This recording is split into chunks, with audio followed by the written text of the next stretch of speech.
Why Malaysia joining BRICS changes the future of ASEAN forever.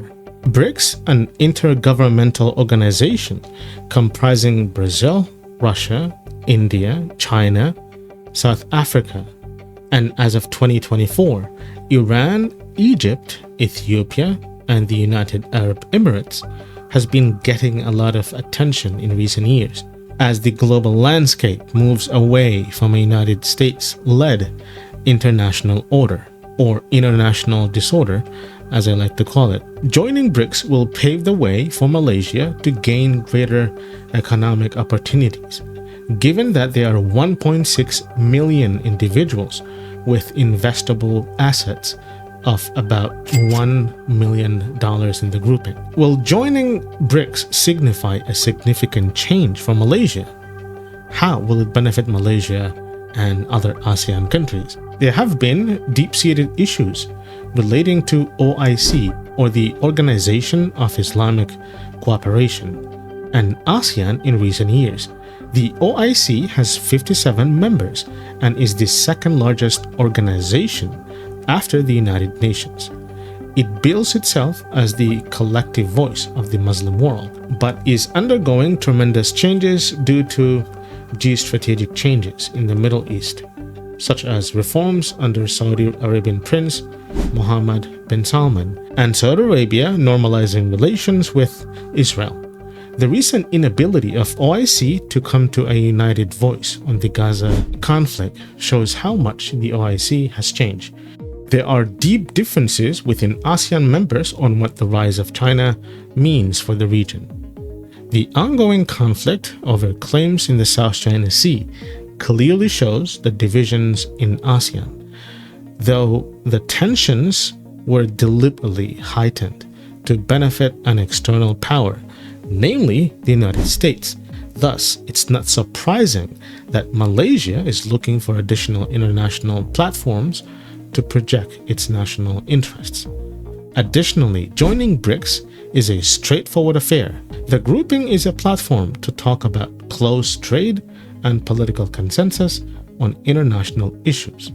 Members don't have to change any domestic laws to align with the organization, unlike, for example, joining the European Union. So, countries who join BRICS don't have to do much domestically, and that's very different from the EU and other Western-led organizations, which were created to carve out and exploit the non-Western world. It's not surprising, therefore, that other countries from the global south have either applied or joined BRICS. A major portion of BRICS is also devoted to South-South trade between countries of the South, with China being the anchor. Malaysia is already a member of the China-led Regional Comprehensive Economic Partnership, which does not require changing domestic laws, so joining BRICS can be seen as a natural progression. It's telling that Prime Minister Anwar Ibrahim said this about Xi Jinping. China's rise has brought us a glimmer of hope that there are checks and balances in the world, and this is very important. What does that mean? The global south can now advance and prosper economically without being exploited or treated as subordinate. Their natural resources can be preserved and utilized sustainably, rather than being exploited by the West. It is almost certain that Vietnam and Thailand will apply, and the Philippines appear to be interested as well. All these countries, including Malaysia, are looking for a bigger platform, in part because Indonesia, the most important country, is now a member of the Group of 20, or G20. Indonesia has a much larger platform, so it's not surprising that other ASEAN countries are looking for a bigger platform as well. It is clear that the rising powers, India, Brazil, South Africa, and China, are at the forefront of BRICS, and they're trying to set up a new platform for the developing world. Getting in early is better than getting in later. Malaysia is already late in the sense that Iran, Egypt, Ethiopia, and the UAE joined at the start of 2024. Don't forget that the BRICS countries collectively account for about 45% of the world's population. There is a real possibility that in the future, BRICS may become another version of G7, the club of the world's richest countries. Meanwhile, Malaysia supports some of the core BRICS interests. For example, BRICS has always said that the world will be more stable if countries can move away from the US dollar and trade in other currencies. Malaysia believes that more trade should be conducted directly to bypass the US dollar. Malaysia is probably hoping that it will benefit from the BRICS Development Bank. There is broad support among the Malaysian foreign policy class for Malaysia to join BRICS. Many in the past 8 months have been bothered by the Gaza issue and are angry with the US and European support for Israel. They see the US and EU as enabling the ongoing destruction of Gaza by the Israeli military. Public opinion in Malaysia is firmly on the side of the Palestinians. That's why I personally have deep respect for Malaysians and Indonesians.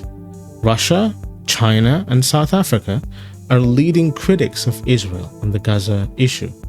Thus, the Malaysian public would probably be highly supportive of Mr. Anwar's push to join BRICS. Critics will argue that by joining BRICS, Malaysia will be further locked in its relationship with China, giving Beijing another lever to manipulate Malaysia's foreign policy. But the reality is that Malaysia and the rest of the ASEAN cannot escape from Beijing's shadow.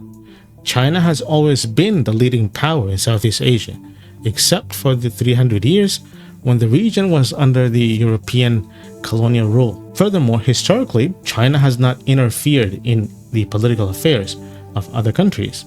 They are business-minded people, and interfering in other countries' affairs would hurt them economically. And that's how China became a superpower, not through military intervention, coups, and so on, but through economic means. That's why many countries want to join BRICS.